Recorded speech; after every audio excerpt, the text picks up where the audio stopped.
So I have a couple of announcements for you. I want to give a plug for our next webinar. So you're thinking about going organic, now what? That will be a discussion with our own David Vetter on November 30th at 11:30. So we'll be getting information out about that today. So you all are the first ones to hear about that. Grain Place Foundation is looking for interns. So anyone interested can submit their name via our website and receive more information. And I'll send links in the chat to both of those items. This program this morning is supported through the United States Department of Agricultural Transition to Organic Partnership Program, or TOPP. TOPP is a program of the USDA Organic Transition Initiative and is administered by the USDA Agricultural Marketing Service National Organic Program. And you can find more information regarding TOPP via a link that I'll put in the chat for you shortly. So today's webinar, Transitioning to Organic, Tips from 25 Years of Research, is presented by Dr. Kathleen Delate of Iowa State University's Departments of Agronomy and Horticulture. Dr. Delate has been a professor for 25 years at ISU, working on organic crop, pest, and nutrient management research. She was recognized as a Fellow of the American Society of Agronomy last year for her research and extension work, particularly in farmer-led on-farm trials, which she sees as the best part of her position. For more information about organic agriculture at Iowa State University, you can visit her website, and I will post that link in the chat as well. So now I'll turn it over to Dr. Delate. Thank you very much, Allison. Welcome, everyone. It's great to see some names I recognize on here, a lot of expertise. So at the end, hopefully we can have a discussion, and folks that know or have experience with things, I welcome your recommendations. So as Allison mentioned, I'm taking a whirlwind tour of some of our research and tips that I've picked up about transitioning from our own research and also from working with organic farmers in the area. Sorry. So people might say, why Iowa? Why are you talking from Iowa? Iowa actually is one of the larger organic grain producers in the country, along with Minnesota, Wisconsin, Illinois, and Nebraska. And you can see on the map here from USDA, the darker the green, the more organic farms there are. So, for example, in Iowa, we have actually at the latest census, there were 799 organic farmers in Iowa. And we're number one in organic corn, producing about 63,000 acres. And also number one in organic soybeans, producing about 39,000 organic soybean acres. With a huge value, the organic crop value in Iowa is very large, 88 million for corn and 48 million for soybeans.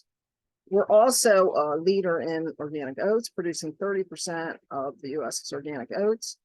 And in this 2019 census from USDA National Ag Statistics Service, they showed that Iowa organic farmer sales climbed 10% over the previous 3 years to $144.6 million, with corn, eggs, and milk, organic milk, leading the purchases.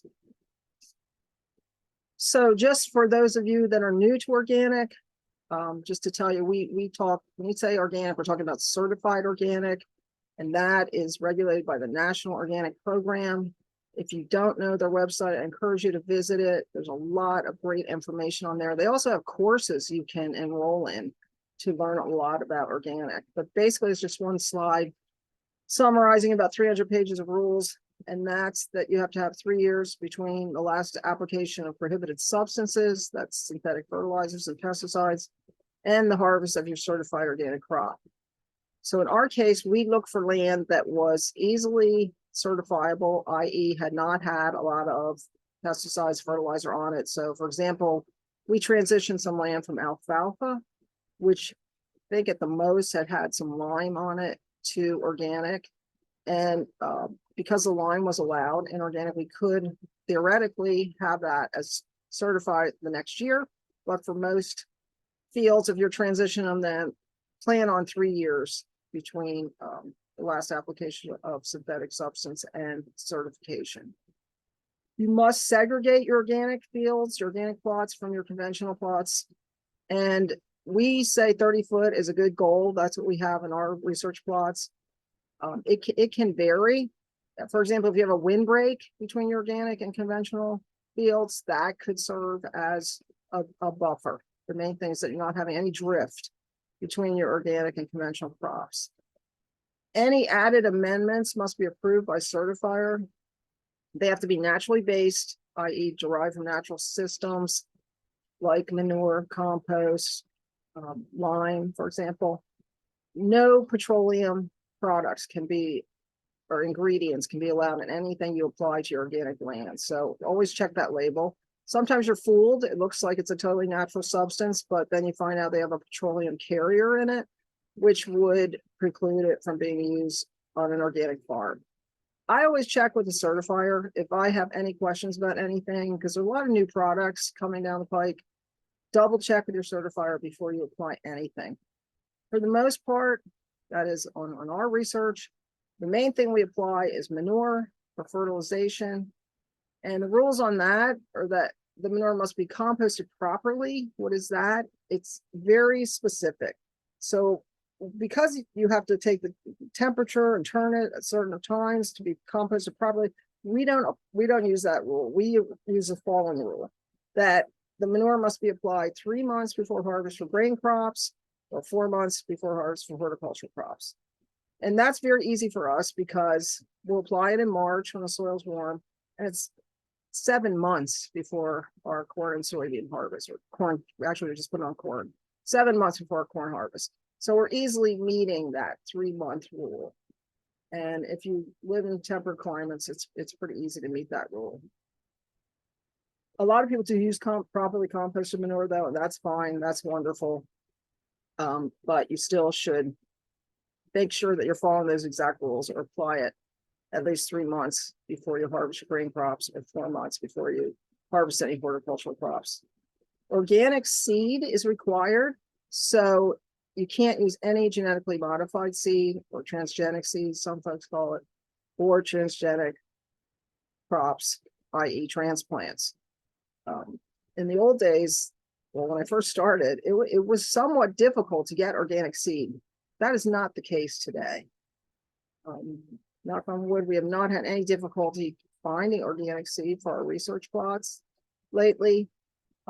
If you cannot find the organic seed you want, which again, I think is pretty rare, you need to let your certifier know that you tried to find that seed as an organic seed. And if you are allowed to use conventional seed because you can't find the variety you want, you can only use untreated non-GMO seeds. That is highly regulated. And again, we advocate strongly that you source organic seeds. There's a lot of organic seed out there now, and the seed companies are doing a really good job with their genetics. So we are very satisfied with the organic seed these days. Soil fertility and soil quality are the most important practice for optimum production, we believe. We like to say, think about at least 3 crops in your rotation. USDA does not specify it, but we've always found that to be the best, just from our research and other farmers' experience. Crop rotations are required. So chances are you need to think about at least 3 crops in your rotation. I know some farmers that actually have up to 8 crops in their rotation. So more is better, but it depends on a lot of things, including your market. We'll talk about that in a minute. So the most common combination I mentioned are compost, manure, and some legume crops, some nitrogen fixing crops like alfalfa or red clover. These are the most common combinations for organic grain crops. You can purchase pelletized manure or compost. Again, make sure you check that it can be used in certified organic production. Lime, as I mentioned, because it's naturally mined, can be used. You do want a pH of 6.5 to 7. Neutral pH for your crops. Most crops prefer a neutral pH. So you are allowed to use lime, and we definitely test for that every year. And I'll show you some data on that later. For any other minerals like boron, manganese, iron, you need to justify their need through a soil test. And again, I would check with my certifier, because some of these products look organic, but in the end, they're not. So use only products approved by the National Organic Program that's on their national list. And here's some of the composts that we've worked with, made from mixtures of swine, cattle, or poultry manure. mixed with straw and hay. And it's wonderful if you have your own livestock on your farm. I don't have a lot of livestock slides because we've only really done one project with livestock. But we work with a lot of organic farms that have organic livestock, and having your own source of manure is definitely the way to go. If you have livestock on your farm, it's best to create compost from that manure before you spread it. It'll take longer to break down, which is what you like. You don't want a rapid release of that nitrogen. Crop rotations are required. They're part of your soil building plan that has to be in your organic systems plan that you give to the certifier. Crop rotations help build soil structure and soil fertility. You're going to be adding organic matter with your cover crops. They fix nitrogen from the atmosphere into the soil. In the case of legumes, shown here, some red clover with winter wheat. And what kind of cover crops, what kind of cover crops do we typically use? Rye is the most tried and true cover crop. So we'll plant rye after our corn crop. We've also used it in vegetable production, but in general, in vegetable production, I like to go more with hairy vetch and rye, which is shown here. The combination of having the vetch fixing nitrogen and the rye adding a lot of carbon biomass, great combination for cover crop for vegetables. So back to crop rotations, the same crop cannot be grown in the same area every year, so you must rotate in organic systems. You can't do corn on corn or soybean on soybean. And why is that? In addition to adding more soil fertility, you're also interrupting insect, weed, and disease cycles because the pests are unable to find their hosts when hosts are switched. So if you plant a corn on corn, that corn borer or the corn rootworm is actually the worst one, can just hang out in that soil and then reinvade the next year, and you don't want that. You want to rotate your crops so the pests have a hard time finding their hosts. Cover crops can be plowed down, they can be rolled, they can be strip tilled. We'll talk a little bit about that later. We've done, excuse me, all three of those. Excuse me. And there's, caveats with each. I'd say the majority of organic farmers these days still plow their cover crop under to get the most nitrogen benefit from it. So I mentioned our red clover and winter wheat. And remember, this can serve as your soil building crop, but it also could be harvested for grain, as we do. We harvest the wheat. It could be grazed, it could be baled, as long as you're adding nitrogen, carbon to the soil during some phase of the crop rotation. So what are typical grain-based rotations we work with? Well, the ones on our research farm are corn, soybean, followed by oats, with an underseeding alfalfa and keeping that alfalfa for 1 year, or the 4-year rotation, corn, soybean, oat, alfalfa, and then alfalfa in the 4th year, if we're going back to corn. That's the rotation we like the best, and I'll show you the data behind that statement. There are other farmers that do corn, soybean, oats with red clover, or corn, soybean, wheat with red clover. One farmer I know does corn, buckwheat, soybean, and then he puts field peas in the spring. So there's a host of combinations you can use. I encourage you to visit with other organic farmers in your area and see what combinations they like. I'm pretty conservative. I go with the tried and true, what the organic farmers in my area have taught me, and usually are sticking with it. We have looked at wheat, as I mentioned. We love wheat. It's really delicious when you grind your own wheat into flour. There's only 874 acres of organic wheat in Iowa, compared to Montana, which has 66,000 acres, $11 million value. And if you're interested in learning about organic wheat, I encourage you to visit the Billicus Farms website. I think they have an 8-year rotation also, where they grow lentils, field peas, wheat, barley. It's just incredible, the combinations out there. But they have a different climate, they have different soils, so their wheat does really well out there. What happens in Iowa? we have a lot of rain. So the rain, the moisture leads to leaf rust, scab, vomitoxin, which is fusarium head blight. And that can definitely cut into your market if you're selling to a food grade market. For a feed grade market, there's ways to blend and get around that. But in general, you want to look for resistant varieties. So if you're planting wheat, look for some. The University of Minnesota Ross say we haven't tried that yet, but that's supposed to be resistant to some of these diseases. And as you can see from the data, we've been able to grow decent wheat, 40 to 65 bushels an acre. So it can be grown in Iowa, and I know there's more. I think there's more in Nebraska, for example. We have recently embarked on a project with the Rodale Institute to look at this compound called ergothioneine in the wheat. And that's supposed to be an anti-Alzheimer's component. So there's a lot of medical research on this and interest in that. There are a couple of MDs on the project. Excited to participate in that and hopefully see some beneficial results from that. It is really important to line up your inputs. For example, if you're using pelletized manure ahead of your field season. And so on our webpage, we have a list of input suppliers, seed sources, soil amendments, and pest management. I encourage you to check those out. You can also talk to local farmers, see where they get their manure, for example. Iowa Organic Association has a really good directory too, with a lot. They actually have additional information on organic fertilizers and soil inputs. And then just the caveat to make sure you find your buyer before planting. On our website, we have a list of organic ag buyers. Iowa Organic Association also has in their research guide buyers. And then Moses Marble Seed has a complete resource directory, and you can just go to their website and click on resource directory.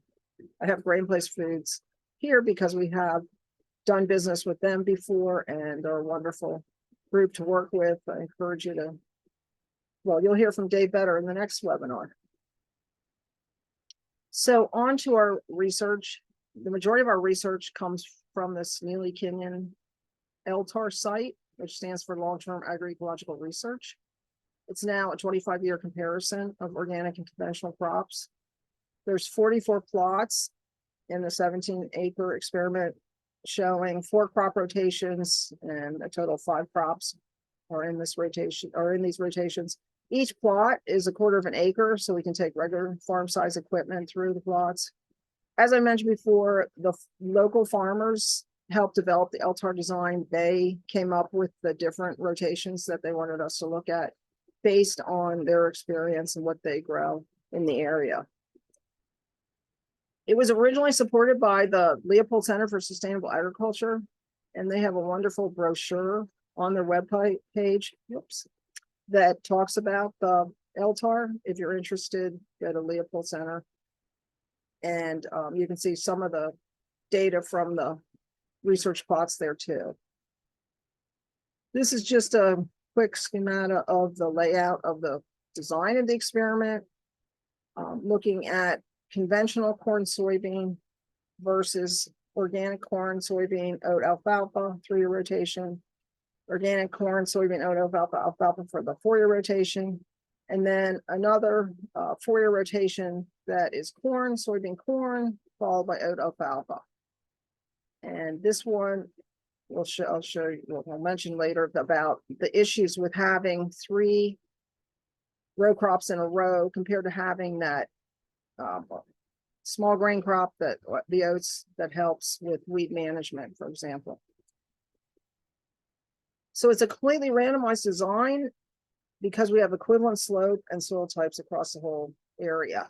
So this could be a conventional soybean plot, it could be an organic plot. This could be conventional corn, it could be organic. And we like it that way because then anybody driving through the plots, which they do a lot, cannot say, oh, the organic plots look terrible. They look a lot worse than the conventional. So it was deliberately set up as a completely randomized design. And we have 30-foot borders around every plot because, as I mentioned, this could be conventional, and that could be organic. So you want to have that segregation. And we're certified organic. We were certified organic in the 3rd year of production by the Iowa Public Agency IDALS, Iowa Department of Ag and Land Stewardship. So for our corn fertility regime, while our corn follows a nitrogen fixer, alfalfa, in the rotation. It can either be that 1 year of alfalfa, oats alfalfa, or it can be in the 4 year rotation, oats alfalfa, alfalfa for a 4th year, then it goes back to corn. We're putting on 4 tons per acre of chicken manure every 3rd or 4th year of the rotation. So not every year, just for the corn year. Now, some folks put half that amount on their small grain crop. It probably can increase yield, but we are cognizant of the potential for any nitrate pollution with extra nitrogen loading. And also, if you put on too much manure or too much, if the small grain has too much fertility, it can cause lodging.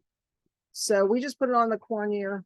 And according to the soil scientists, we work with soil scientists at the Soil Health Lab, we can get from 80 to 120 pounds of nitrogen per acre from that rate.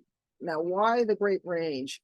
Because it depends on several factors. It depends on the batch you get, the year you get it, the weather. So just because you're putting on 4 tons, you may not get the whole 120 pounds of nitrogen. So that's why it's good to have that backup too of the alfalfa, adding nitrogen for your corn crop. And as I mentioned, we treat it as raw manure, put it on at least 3 months before harvest, put it on in March when the soil warms up, because we don't want to worry about any runoff of that manure, or when it's in cold weather, it's not mineralizing.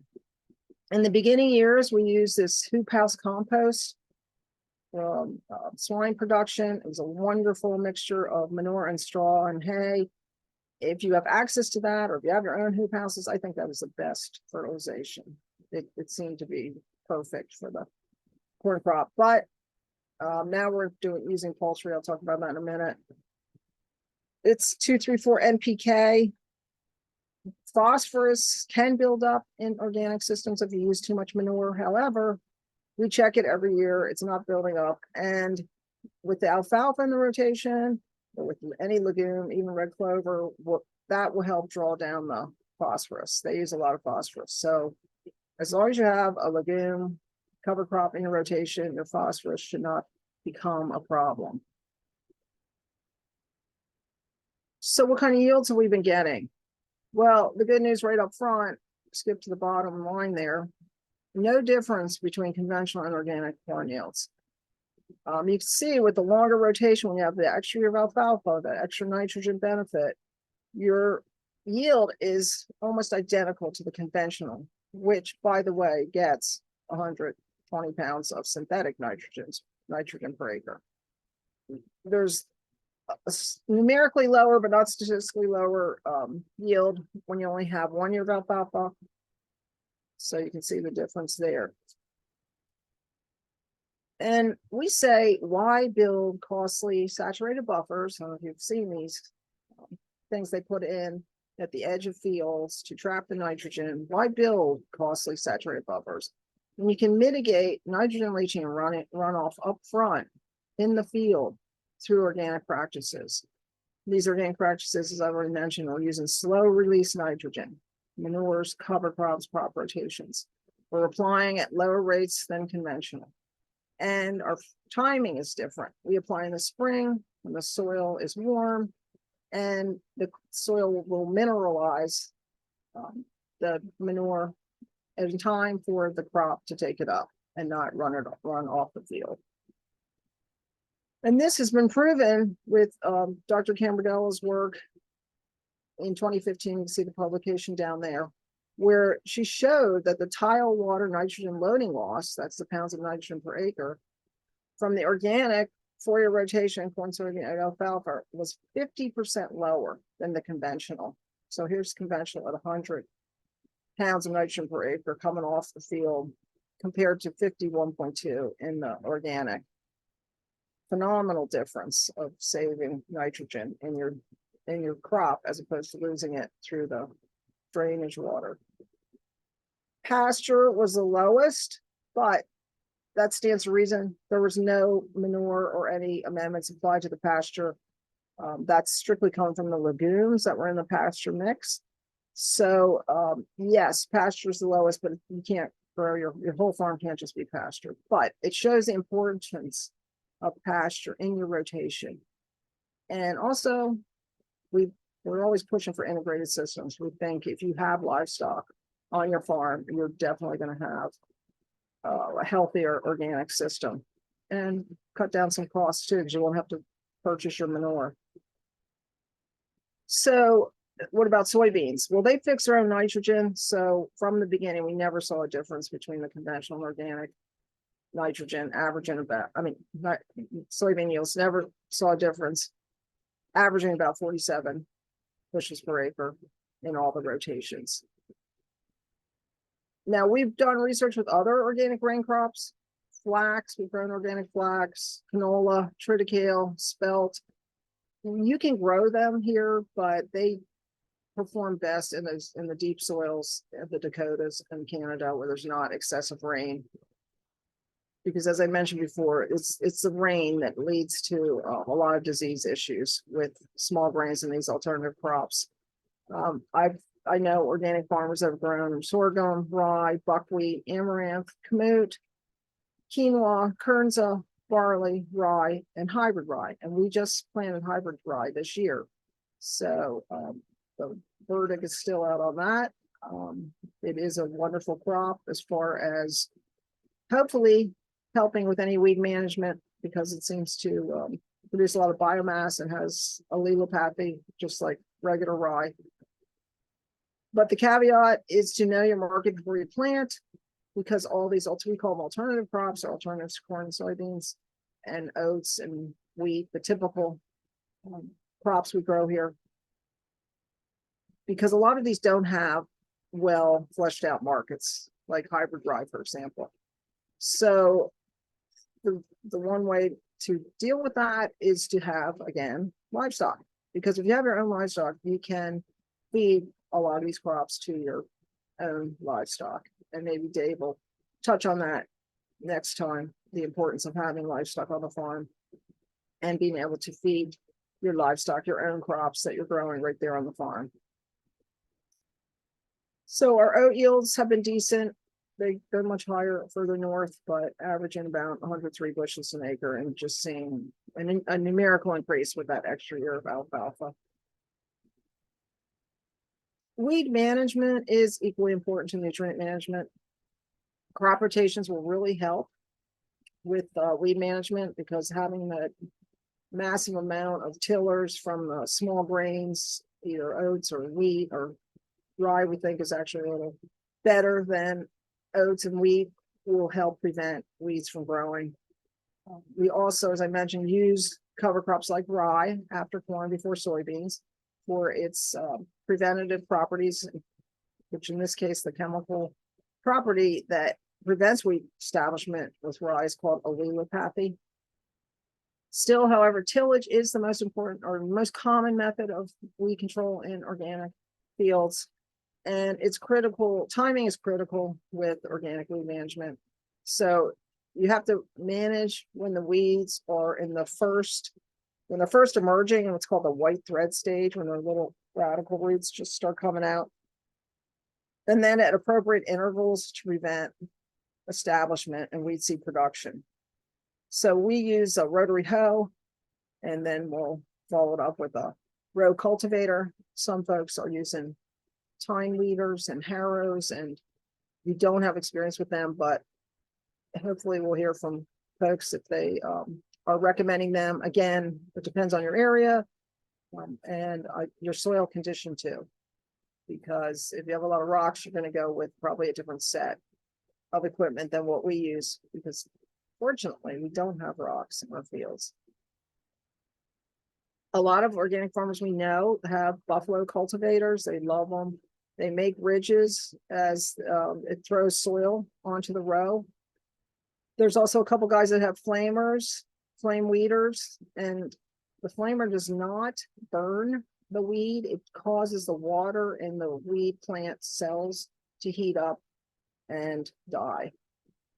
Basically, They can't survive that heat and the water boiling in their cells. So it works. We used a lot at the Neely Canyon Farm in the beginning when the farm manager knew how to operate it. And we had a new farm manager that doesn't want to use it. So it definitely takes a lot of fine tuning.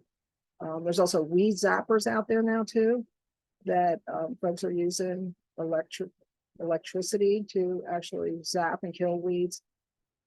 Those are primarily used, I call them as rescue treatments. Like if your typical weed management does not work, i.e. your rotary hoe, your row cultivator, have been insufficient, then you might bring in more of these rescue treatments like the flamer and the zapper.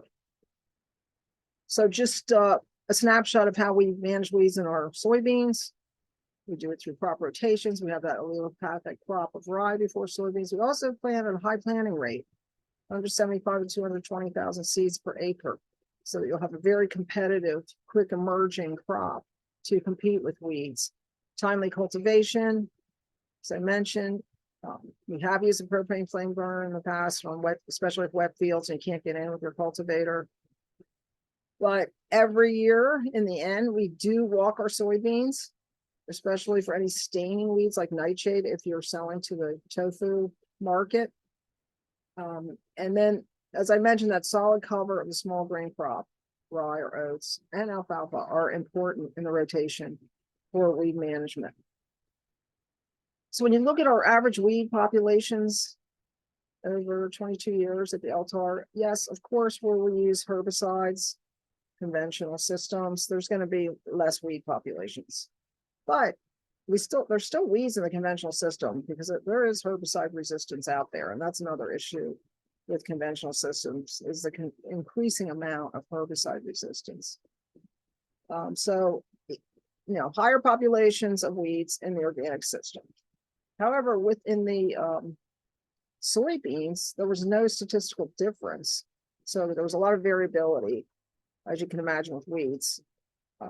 And so we were able to keep it statistically similar.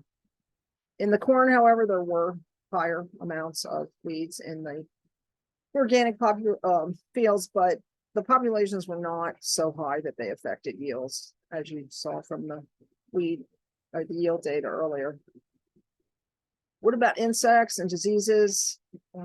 Knock on wood, just I think because we have such a horrific weather here in the winter, it's very good for killing insects and disease. Spores, for example, resting bodies of all kinds. And so we haven't had a big insect and disease problem on the farm. And that's true for most organic farms in the Midwest. The further south you go, the more more issues you're going to have, because you have that mild winter where these things can live and grow during the winter. So you may end up using more products the further south you go. But here in the Midwest, our biodiversity has aided our farm management because biodiversity will bring in more beneficial insects, like shown here, the lacewing, the minute pirate bug, and this parasitic wasp that stings soybean aphids. Having a cover crop out there that flowers will definitely aid in supporting these beneficial insects. So you're conserving your beneficial insects. Resistant varieties, though, are critical. We use a soybean aphid resistant variety. We also, as most farmers do, even conventional and organic, we'll use corn borer tolerant varieties and soybean cyst nematode resistant varieties. So there's a host of resistance in varieties that you may not even know of unless you ask your seed dealer. But you can always ask, are there any newer varieties that might have resistance to a pest, that you have a pest of the pest that's in your area, for example. Our big pests, quote unquote, they're not very big. Corn borer we see occasionally, but the resistant variety seems to take care of that. Cyst nematode we see a little bit, but again, resistance and having that diverse rotation seems to take care of that. We've only used an organic compliant pesticide in 25 years, once in 25 years. And that was before we had the resistant cultivar for soybean aphid. So that's the good news there. As I mentioned, the further south you go, the more problems you might have. And to look, I mean, practice all those things, have a biodiverse farm and a lot of cover crops, flowering plants to support your beneficial insects. Because even if you use organic compliant pesticides, they still can have an effect on your beneficial insects, not as much as using synthetic pesticides. But, you know, the least you spray, the better it is also for your bottom line. But they're not that harmful. This one, for example, is just made from garlic, so it's not that harmful on the beneficial insects. But there's a whole host of products you can use for pest management and organic systems. And just look on a good site to look is called OMRI, Organic Materials Review Institute. OMRI has a lot of biopesticides listed on there. And I would check with that site first, and then definitely check with your certifier before you spray anything, just to make sure it's allowed. BT is a very common one, not the genetically modified BT, but the true bacteria that comes from the soil, Bacillus thuringiensis, that's raised in big vats, and that is then dried down for a product called dipel, Thurside, Centauri. There's a lot of variations of BT. And that's a common pesticide in organic vegetable systems because it's used against, for example, cabbage worms, cabbage pests. It's very effective too. So I would say that's the most common organic insecticide. It's called BT, Bacillus thuringiensis. But make sure the label says it can be used in organic systems. Soil quality, as I mentioned, that we believe that is the heart and soul of organic, is maintaining high soil quality. We had the fortune of working with Dr. Cynthia Cambardella, who sadly passed away in 2020. She was our chief soil scientist on our Altar site and all our organic sites in Iowa. And her postdoc, Marcio Nunez, did a lot of soil sampling after she passed away. And now we have a full-time replacement for her, Sabrina Ruiz. So we're really happy to have her on board. She came from the University of Nebraska, actually. And so we sample each fall in every plot, 5 samples per plot after harvest, but before tillage for the cover crop. In 20 years of organic farming, this is some of Marcia's work. They've shown higher soil quality in the organic system. For example, the soil organic matter content in the conventional system is 3.6% compared to 4.2% in the organic. And then they fitted it to a SMAF, soil management assessment framework. And the numbers there came out 85 for conventional and 93 for organic, leading Marcio and others to conclude that with that higher soil organic matter, there's better soil functioning in the organic systems, increased resistance and resilience, increased nutrient cycling, and increased structure stability. Microbial biomass, which is a driver of soil functioning, has been shown to be consistently higher. I think Cindy saw the effect after the first year of transition to organic. And that's representative of populations of bacteria and fungi, beneficial bacteria and fungi in the soil. And you can see the difference there, pretty dramatic.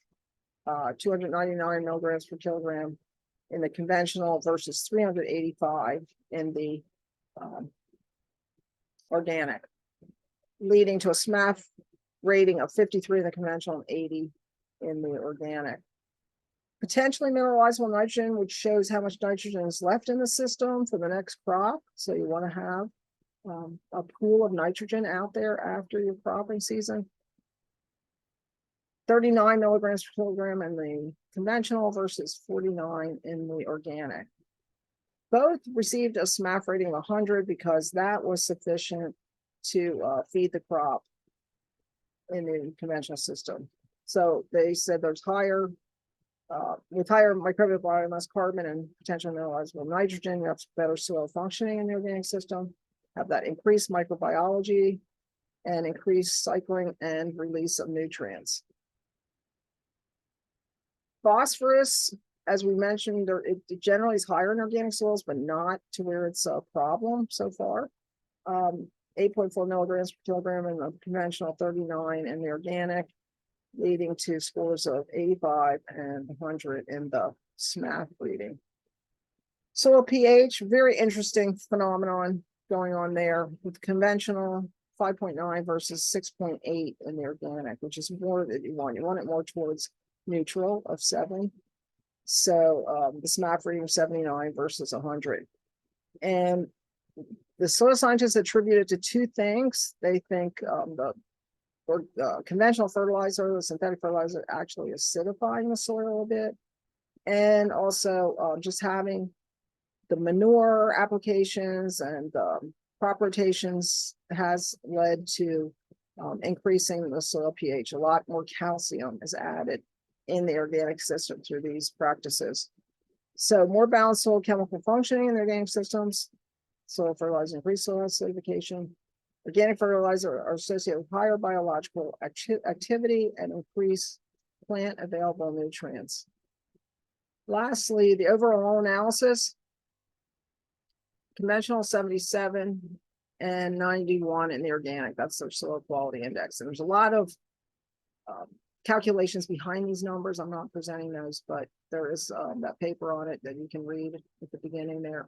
And there's also a paper by Matt Baker who showed that indeed in organic systems, which were these red and green icons, there were differences in bacterial populations that were associated with nutrient cycling. So in this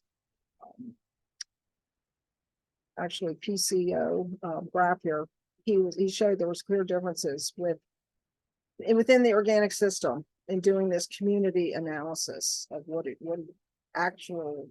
exactly were these bacteria and fungi doing, and the ones associated with nutrient cycling were different in the organic system. So that was really cool to see too. Just one slide about organic no-till. It's our in search of the Holy Grail. Been working on it since 2005 and still working on it.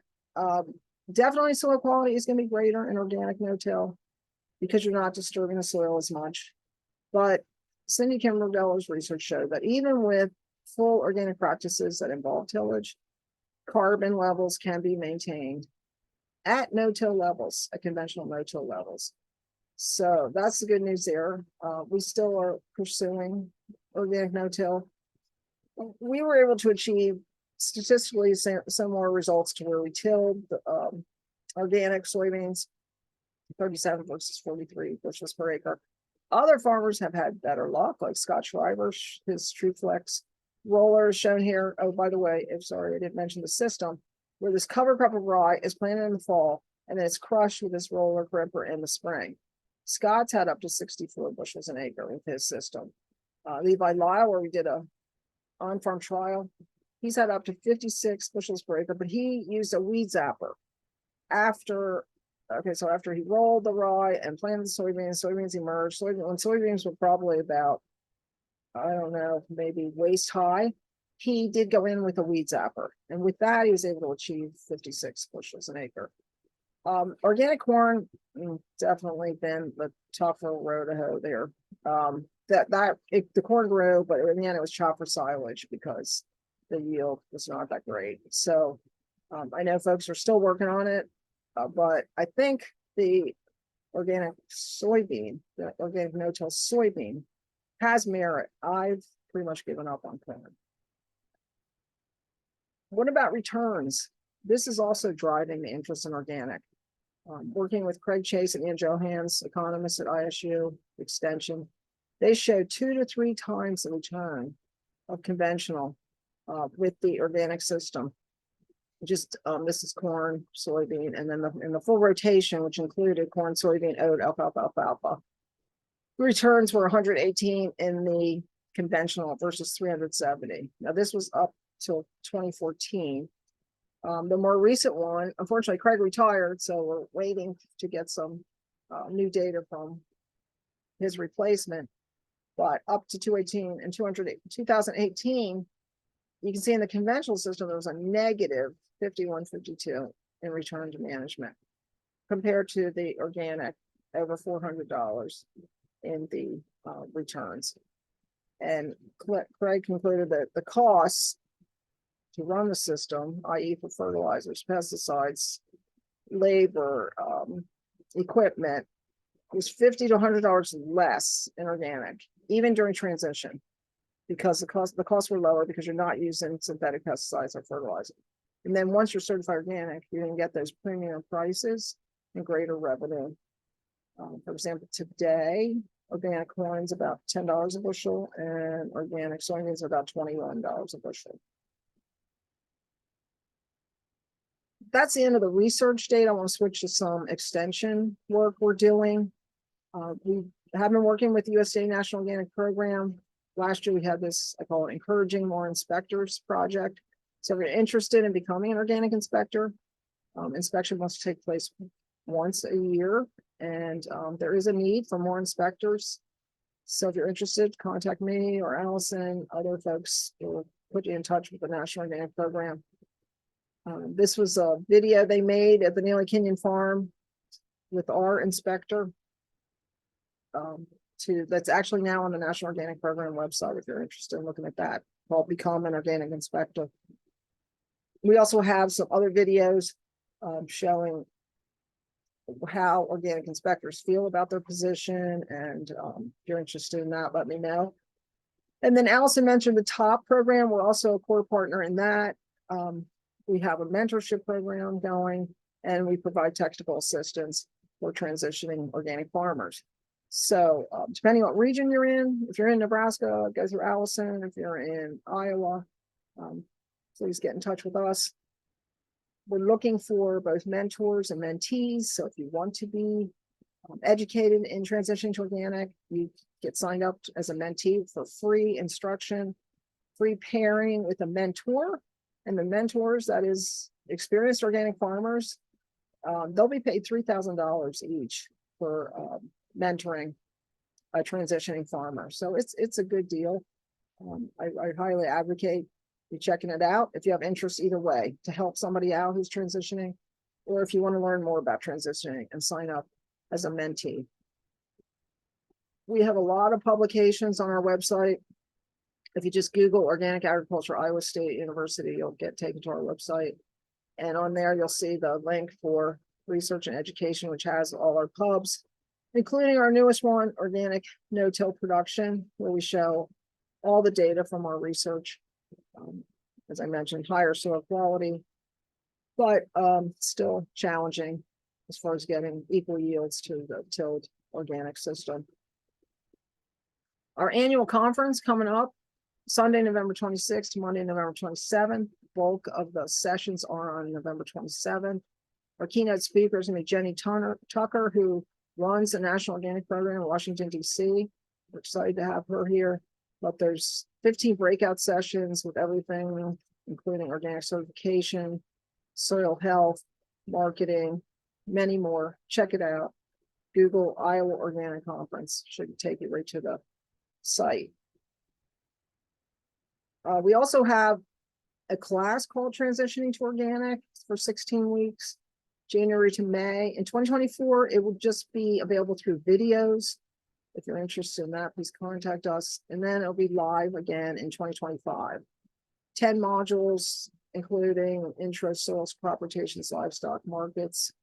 We have many organic farmer speakers, along with NRCS and university staff. We're really keen on promoting interest among future organic farmers. So happy when students check the box that they are interested in becoming organic farmers. We're working with organic farmers. And then finally, we're going to be performing an organic farmer Zoom group. I know it's tough to meet a lot of times in person, so we're going to try setting up a new Zoom group if you're interested in that. And we'll be putting more information out about that on our webpage too. So in conclusion, I just want to say thank you to all the folks that have helped me in my research. Couldn't have come up with all this data and results without the help of seed companies like Albert Lane, Blue River, and Prairie Hybrids, wonderful organic farmers shown on the screen here. Iowa State, USDA, NRCS, and USDA ARS. And finally, Grain Place Foods. Thank you. Take any questions now, Allison. Great, thank you. Thank you, Kathleen. So if you have questions, go ahead and put them in the chat.